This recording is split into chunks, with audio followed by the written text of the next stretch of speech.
The codebase is now missing tests for evaluating the RAG pipeline of the chatbot. Let's implement these tests and use them to debug an error the chatbot is having processing the queries, and finally, refactor how the chatbot handles its tool use. Let's dive in.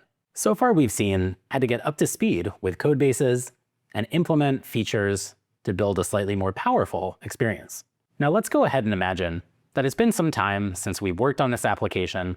We're coming back and we want to start using it again. So let's hop back to our application and ask for some details on what's covered in lesson 5. We might expect to see a response that gives us information, but right now, something's wrong. It might be tempting to just copy this error, put it into Claude, take a screenshot, hope it solves the problem, but we're going to do something a little bit different. Instead of just getting the answer that we might want, we're leading Claude on some wild goose chase. We're going to take a bit more of a methodical approach here. We know that things are wrong in our application, but we also know that we don't have too many tests here to programmatically verify that that's the case. So what we're going to do is put in a prompt that not only mentions what the error is, but also specifies where we need to write tests. If we go back to our codebase, the error we're looking at could be from a variety of different Python files. In our AI generator, this is where we handle interactions with Anthropic's API, and there could be problems in the prompt or even some of the logic we have for getting this part working. In our RAG system.py, this is the orchestrator for everything that's happening with retrieval augmented generation. And in our search tools, here's where we define the underlying tool definition where there could potentially be problems. So what we're going to ask Claude to do is write tests for these specific files just to start. We're then going to ask Claude to run those tests, and through that, verify what is not working and make the appropriate fix. What's so powerful about this approach is by starting with our tests, we can start to build a robust foundation for building more off of the codebase and understanding when things go wrong, why they're failing. So let's open up Claude and put in a prompt. Since this is a little bit more challenging, we're also going to ask Claude to think a lot. This is going to trigger Claude's ability to enable extended thinking and allocate a few more tokens towards the thinking process. We're also going to see this process, and if something doesn't appear right, we can always stop Claude in its tracks. We'll go ahead and make sure the plan mode is on, because first we want to make sure before Claude starts writing tests, it understands what it needs to do, and we can approve that process. As we start to read the files necessary, we're going to see Claude's thinking process. We're not only going to see the files that we're reading, but also what it needs to examine and what it should do. So let's go see what Claude's plan has. It seems like there's some kind of configuration issue, maybe some complex tool calling with failure points, and some limited error propagation between components. So it's possible that the error is just getting caught somewhere. It's then going to propose a structure for tests based on these files, which looks good to us. Use the PyTest framework and mock whatever it is in ChromaDB that we need to get some unit tests and integration tests up and running. You can see right now it's starting to make a folder for my tests where it'll be writing these. It's a great start. We'll go ahead and make sure we add any necessary dependencies here as well with UV. Let's go install our dependencies, make sure we have PyTest working as expected. That looks good.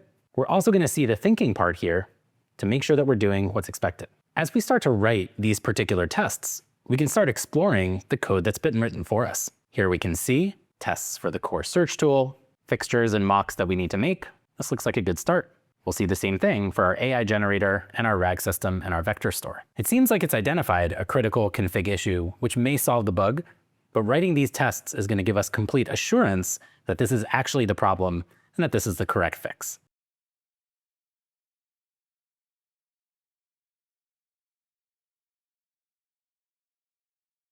Now that we've created these tests, let's run them using UV. Let's go make sure we have the correct dependencies so that we can run those tests as expected. So from its finding, it's telling us that it seems like there's something wrong with these max results or the number of chunks that we're returning when we perform our vector search. So let's see what we're getting when we take a look at our max results. And this confirms the issue that we have. For some reason, this happens to be 0. Once we go ahead and change this, we should expect that not only our tests are working as expected, but that the results we get are complete. We can verify this by taking a look and making sure we get the 5 that we expect. Now that Claude Code is wrapping up, it can provide a comprehensive summary of its findings, which I can wait to see Or if I feel good now, I can stop Claude in its tracks, but I'll take a look at what it gives me. It's completed its debugging, it's found the critical issue, and it's created a few tests, as well as some infrastructure to keep running tests as we go forward. Let's go see if this worked as expected. Back in the browser, I'll start a new conversation, and let's ask that same question again and see if we get the result as expected. Instead of the query failing, we should expect to see information just about the lesson, and that's exactly what we have here. So not only have we fixed the bug, we built for ourselves a powerful infrastructure to keep running the application off of and make sure that as we make new changes, things are not breaking and we don't know why. Now that we got this application working, let's talk about a little bit of a refactor that I'd like to make in the codebase. Let's clear and start again with a new feature. So here in our AI generator.py, we specify that we want one search per query maximum. While this leads to the expected behavior for relatively simple searches, when we want to start doing more complex queries, comparing different courses, comparing their outlines, we're going to need more than one tool call. So what we're going to need is some kind of environment where we can either iteratively go through all the tools necessary or recursively solve that problem. If you're comfortable with this code and ecosystem, you can take a look at the class that we have here, which is a relatively simple way to talk directly to Anthropic models using our SDK, set your base parameters, and generate a response. But you can see here, as we build our system prompt, as we figure out the messages necessary and any tools, there's no iteration and back and forth to accumulate our tools necessary and have a multi-turn conversation with multiple tools being used. So let's refactor that. I've got a pretty long prompt here, so I'm going to go ahead and make a new markdown file, and let's go call this backend tool refactor.md. In this file, I want to walk through the prompt that I have, where I'm going to ask Claude to refactor the backend AI generator.py to support two calls in separate rounds. The current behavior is what I'm describing, as well as the desired behavior. While this might not be required, it's often helpful, as we've seen, to give Claude as much information as possible, especially when the tasks are a little bit more complex. We're also going to give Claude an example flow, something like search for a course that discusses the same topic as another course, just to give Claude a sense of what needs to be done. Notice here, there are a couple different tools that need to be used as expected. We'll give Claude some requirements, and then a couple notes as well to make sure we're doing the right thing. We're going to make sure that we write tests that verify external behavior instead of worrying about internal state details. What we're also going to ask Claude to do is figure out a couple different plans. Don't implement any code, but dispatch two subagents to brainstorm potential options. In this situation, I'm not exactly sure what the optimal refactoring is. So instead of letting Claude Code decide just one option, I'm actually going to give it the opportunity to figure out multiple options in parallel. So let's use that particular prompt, and I'll turn off auto accept to make sure that as I'm going through, I can confirm each of the changes that I want. So let's run that prompt. We should expect to see the two parallel subagents being dispatched using a tool called task. And as we see those agents dispatched, we'll start to see two plans for how we can solve this problem. It's then up to us to decide which one to implement. We can see that both of these are operating in parallel, reading across files and figuring out two different approaches for this refactor. So it looks like it's come back with some recommendations for how best to tackle this. One approach is iterative, another more comprehensive. We can see here that Claude is actually going to give us an option to choose either option B for better long-term maintainability or option A for a safer implementation. If I scroll up more, I can get some details into what it's trying to do. One option supporting some iteration for handling tools, the other for a slightly more complicated implementation for multi-round logic with different helper methods for that process. From first glance, it seems like approach A is a bit simpler, so why don't we start with that? I'm going to select approach A, but I'm also now going to enable plan mode to make sure I have a comprehensive plan and can accept before making the changes I want. Let's implement approach A and get a more detailed plan to verify that this is exactly what we want to do. We know that there needs to be some modification in the way that which we call these tools, but let's make sure this is all being done in the right place before we go ahead and have Claude Code write the solution for us.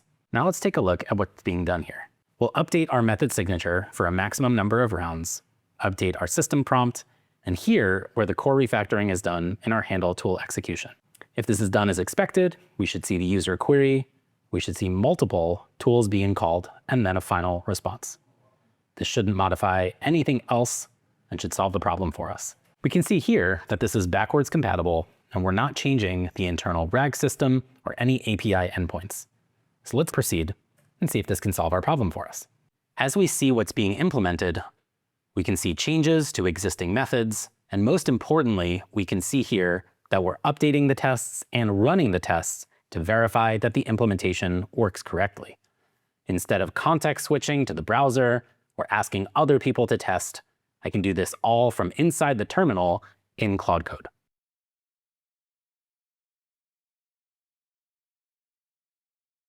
So we'll see here, we're going to update our system prompt, make sure that our tests are as expected, and then we'll add a test to make sure the sequential tool calling works as expected. Let's run our tests, make sure they're passing as expected. Let's verify in the browser this is doing what we want. Let's try asking first for details of a course's lesson.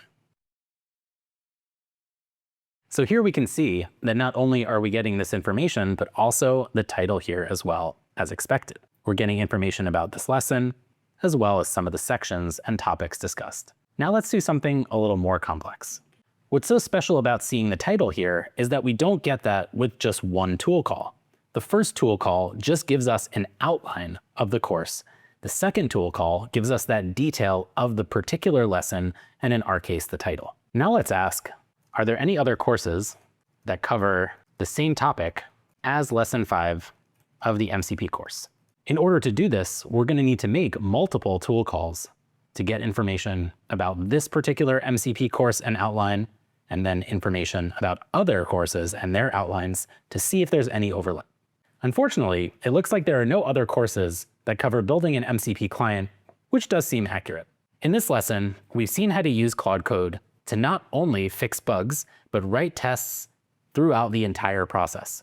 We built for ourselves a solid foundation to keep coding on and made a nice refactor to get more complicated query answers appropriately. In the next lesson, we'll improve our productivity by running multiple sessions of Claude Code and making sure we don't have overlaps or overwrites using Git work trees.